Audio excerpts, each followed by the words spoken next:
Bonjour à tous, aujourd'hui on se retrouve pour une nouvelle vidéo où on va regarder un petit peu l'entreprise SpaceX qui va s'introduire en bourse en juin prochain. Donc je pense que beaucoup de gens le savent, mais SpaceX c'est une entreprise qui a été fondée par Elon Musk.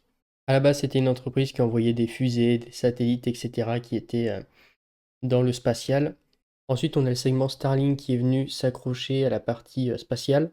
Donc Starlink qui permet d'avoir Internet directement via des satellites qui sont dans l'espace. Et depuis peu, on a le segment avec xAI, donc tout ce qui va être Twitter et notamment Grok. Donc on a une société qui a ces trois segments et dont l'objectif est de faire de l'humanité une espèce multiplanétaire.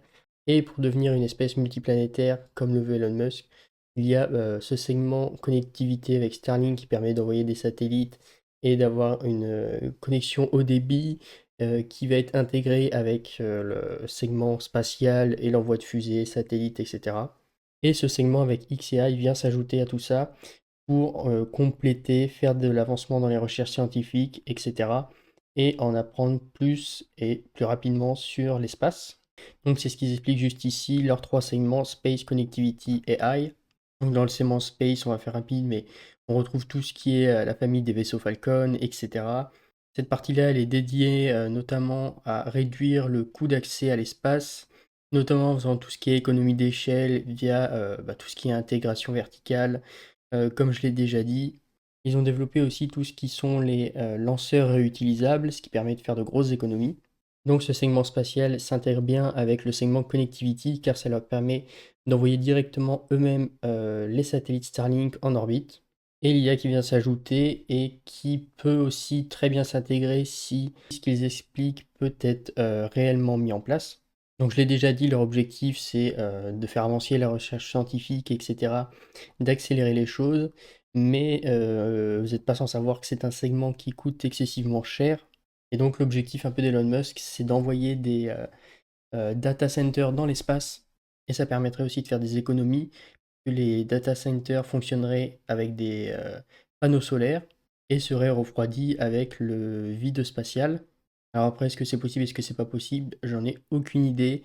Je pense que la question du coût du lancement, est-ce que c'est vraiment intéressant? Et aussi au niveau de la maintenance aussi, je pense que c'est un peu compliqué une fois que le data center est dans l'espace. En tout cas, ils espèrent envoyer leur premier data center orbital rapidement, là, d'ici 2028. Ensuite, on a la partie risk factor qui est très intéressante à aller voir. Donc là, on a plein de choses, hein, que ce soit des erreurs techniques avec des lancements ratés ou alors des pannes qui peut engendrer des coûts supplémentaires, donc affecter la rentabilité, donc après créer aussi des retards sur tout ce qui est les calendriers de lancement, etc., etc. Bon, c'est assez classique. Beaucoup de risques aussi réglementaires et juridiques, plus qu'au niveau de la sécurité pour le spatial, mais aussi tout ce qui va être la pollution de l'orbite terrestre.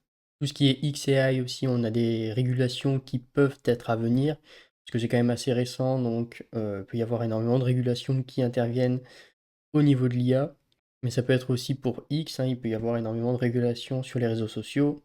Et après, pour terminer, je dirais qu'il y a un risque de gouvernance parce qu'on a Elon Musk qui reste majoritaire au board parce qu'il a 85% des droits de vote.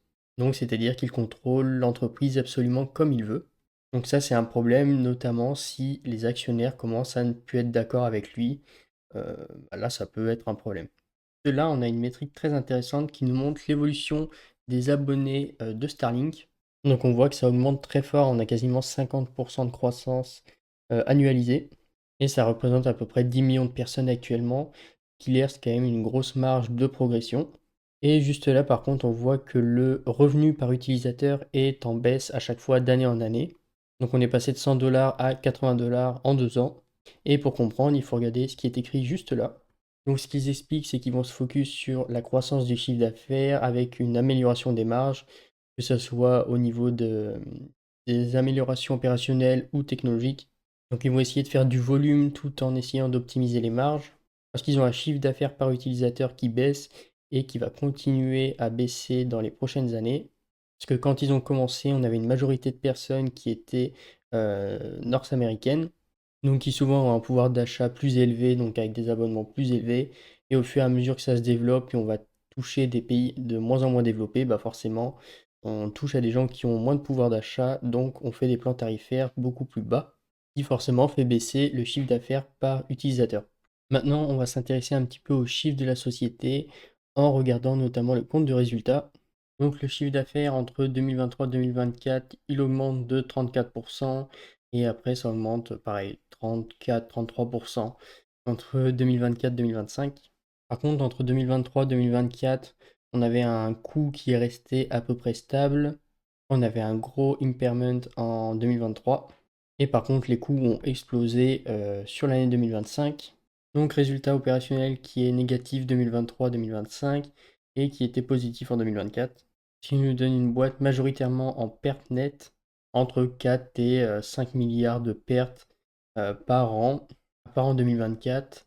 Et je pense qu'on pourrait ajuster de ça et dire qu'ils sont en perte, car encore une fois, on a des choses qui ne vont pas relever du business opérationnel. Ensuite, au niveau du cash flow, je pense que ça va être négatif aussi.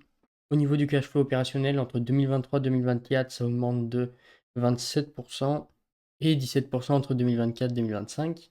Donc bonne croissance du cash flow opérationnel, mais ça augmente moins vite que le chiffre d'affaires. De toute façon, on a vu que les coûts augmentaient beaucoup plus vite que le chiffre d'affaires, donc on a des marges qui s'érodent, donc c'est normal. On a des SBC qui explosent par contre, surtout sur l'année 2025. Et si on a juste le cash flow opérationnel de ces SBC d'ailleurs, on a un cash flow opérationnel qui n'augmente pas entre 2024 et 2025, mais qui baisse. Et si on calcule le free cash flow de manière assez classique, donc cash flow opérationnel moins les SBC moins le CAPEX, ça nous donne moins 574 millions pour 2023, à peu près moins 6 milliards en 2024 et à peu près moins 16 milliards en 2025. Donc ça baisse et ça baisse très vite, mais en même temps, il y a une entreprise qui n'est pour la plupart du temps pas rentable et qui est très demandeuse en CAPEX. On voit là, ça leur a coûté 20 milliards sur l'année 2025. Donc ouais, c'est sûr que tout ce qui est les fusées, les capacités de calcul, data center pour l'IA, etc., c'est quelque chose qui coûte très cher. Maintenant, on va regarder un peu la répartition des différents segments et comment ça a évolué sur l'année entre 2024 et 2025. Donc on commence avec le segment Space. On voit qu'on a un CA qui augmente de presque 8%. Les coûts, eux, ont par contre baissé de 12%. Mais par contre, la recherche et développement, elle a augmenté de 63%.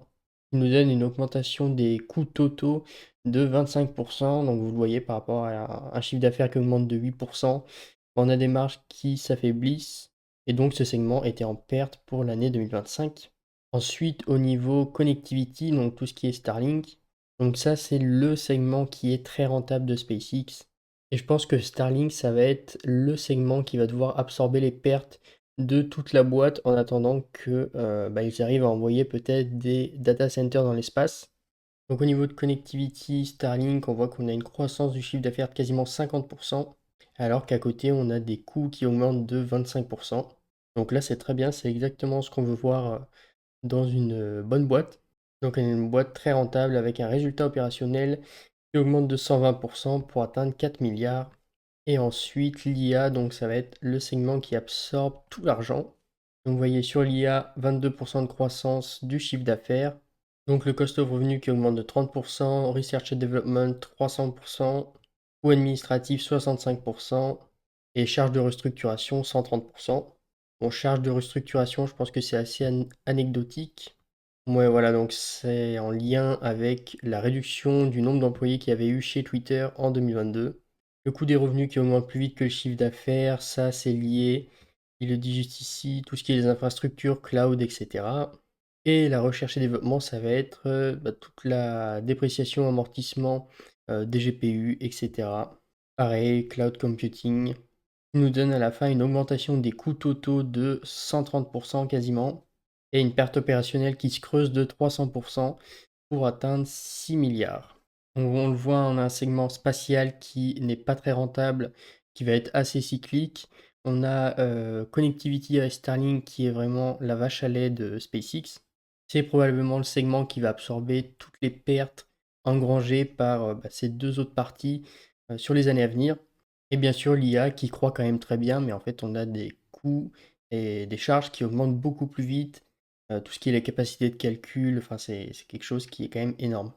Donc à voir s'ils arrivent à envoyer, comme ils le veulent, des data centers dans l'espace qui fonctionneraient à l'énergie solaire et qui seraient refroidis avec le vide spatial. Je suis pas du tout expert du domaine, mais alors je me demande vraiment comment on fait pour intervenir dessus s'il y a un problème. Et également, qu'en est-il du coût du lancement du data center, même si je sais qu'avec leur segment Space, ils ont fait énormément d'économies d'échelle depuis que ça a été fondé en 2002. On l'a déjà dit avec tout ce qui va être les lanceurs réutilisables. Mais en tout cas, on a une boîte qui est quand même très intéressante, je trouve, avec une bonne intégration verticale. Et ça, c'est le genre de business en vrai qui me plaît. Mais alors par contre, on n'en a pas parlé, on va le dire là, parce que c'est ce qui va être important.